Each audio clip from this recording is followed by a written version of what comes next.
doktor, dosen Universitas Indonesia. Tapi ternyata Pak Dahlan Iskan membongkar siapa orang tuanya Dr. Adi Armando. Ternyata tokoh PKI. Dari situ kita bisa melihat. Nah, itu. Ya, makanya kebenciannya terhadap Islam itu luar biasa. Nah, itu. Bapak-bapak, ibu-ibu yang dirahmati Allah.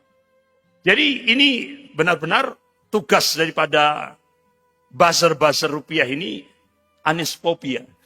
Sampai ada ungkapan berapapun biayanya, yang penting Anies yang harus dihabisi. Nah, ini. Jadi seperti itu, berapapun biayanya. Kenapa? Karena Indonesia sudah dikuasai oligarki.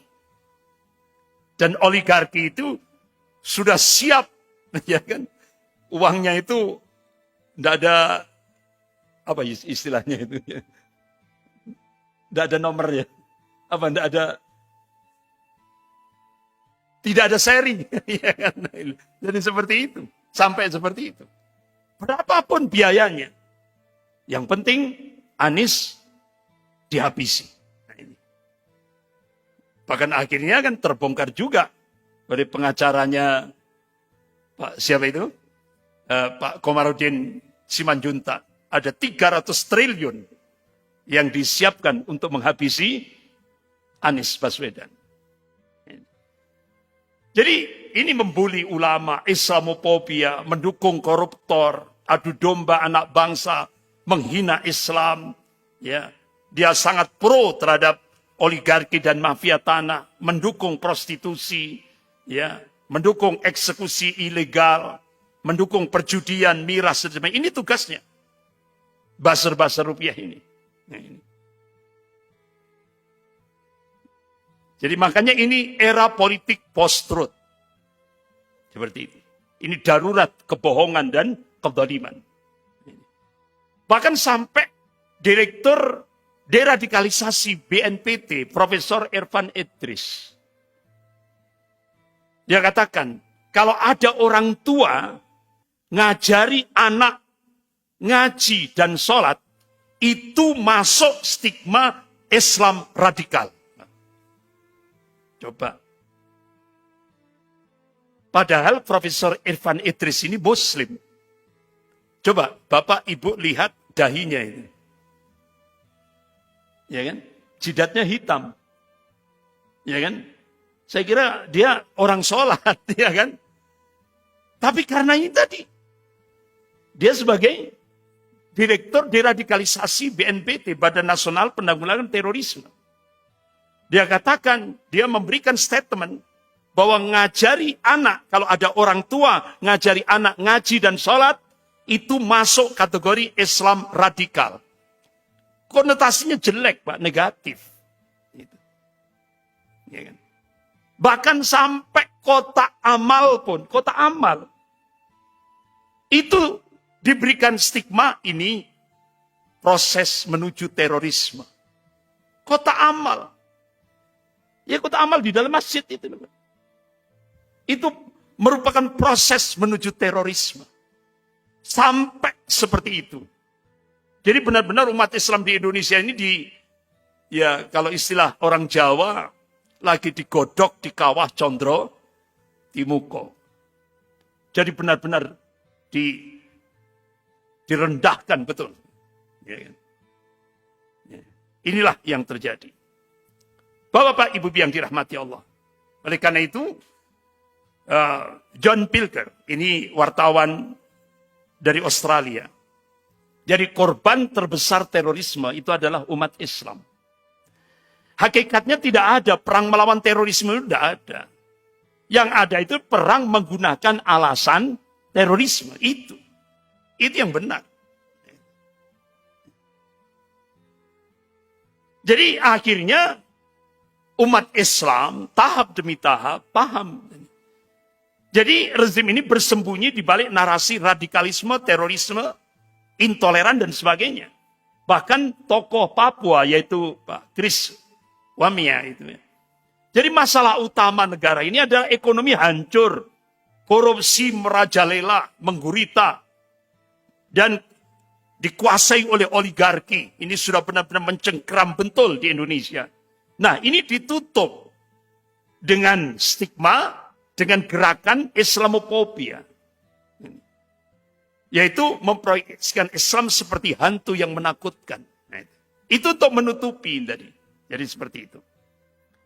Wa makarallah, wallahu khairul makirin. Mereka membuat makar, tapi Allah balas makar mereka. Dan Allah sebaik-baik pembuat makar. Dan akhirnya, tahap demi tahap, ternyata apa yang dijanjikan oleh Allah. Wa man nasru illa min indillahil azizil hakim. Kemenangan itu datangnya dari Allah yang maha perkasa, lagi maha bijaksana. Wa kana haqqan alina nasrul mu'minin. Kewajiban kami, kata Allah, menolong, membela, memenangkan golongan mukmin. Janji Allah pasti. Innallaha la yukhliful mi'ad. Allah tidak akan mengingkari janjinya. La tabdila di kalimatillah. Tidak ada perubahan akan kalimah-kalimah Allah. Akhirnya,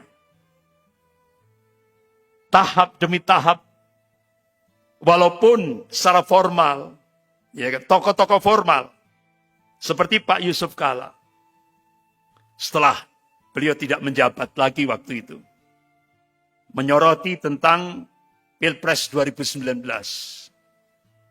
Beliau memberikan statement di media, jika KPU jujur, masyarakat akan tenang.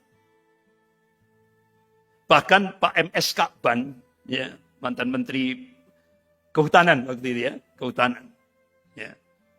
Itu beliau mengingatkan kewajiban untuk amar ma'ruf nahi mungkar. Ya. Apakah KPU mengira Allah Subhanahu wa taala lengah dengan apa yang dilakukan oleh KPU? Ya.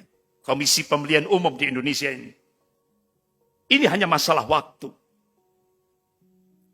Dan KPU jangan kaget kalau Allah sudah kun fayakun. Ada waktunya. Ya. Makanya seringkali saya sampaikan, umat Islam di Indonesia kewajibannya apa? Ati Allah wa ati ur. Berjuang. Ya. Untuk menghadapi kezaliman itu sudah hak. Untuk menghadapi kezaliman kita disuruh berjuang saja. Natijanya, hasilnya nanti Allah yang punya hak. Makanya kenapa Nabiullah Musa alaihissalam diperintah oleh Allah Subhanahu wa taala taat dan istiqomah. Dan Allah belum pernah memerintahkan pada Nabiullah Musa alaihissalam untuk membunuh Fir'aun. Tidak pernah. Dan itu tidak pernah kita ketemukan baik dalam ayat-ayat Al-Quran maupun hadis-hadis yang sahih. Tidak ketemu. Ternyata untuk menghabisi Fir'aun itu haknya Allah Subhanahu wa taala. Jadi seperti itu. Akhirnya makar Allah mulai berjalan di Indonesia. Sehingga akhirnya ketua KPU Pak Arief Budiman dipecat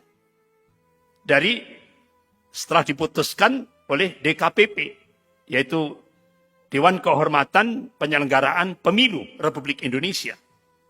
Ini masih mendingan ini, Pak, ya kan? Daripada Pilpres 2014. Ya kan? Daripada pemilu 2014.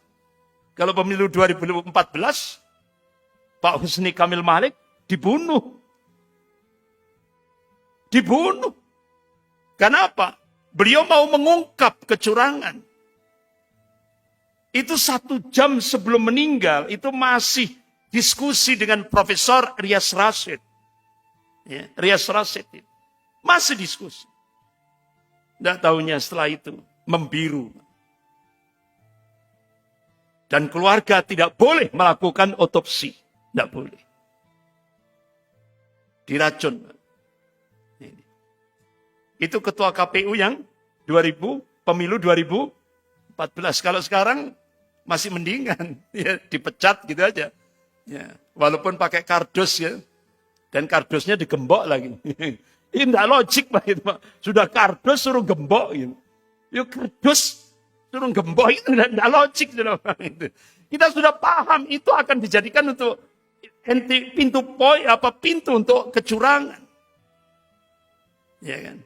Jadi kecurangannya terstruktur, sistematis, masif, dan brutal.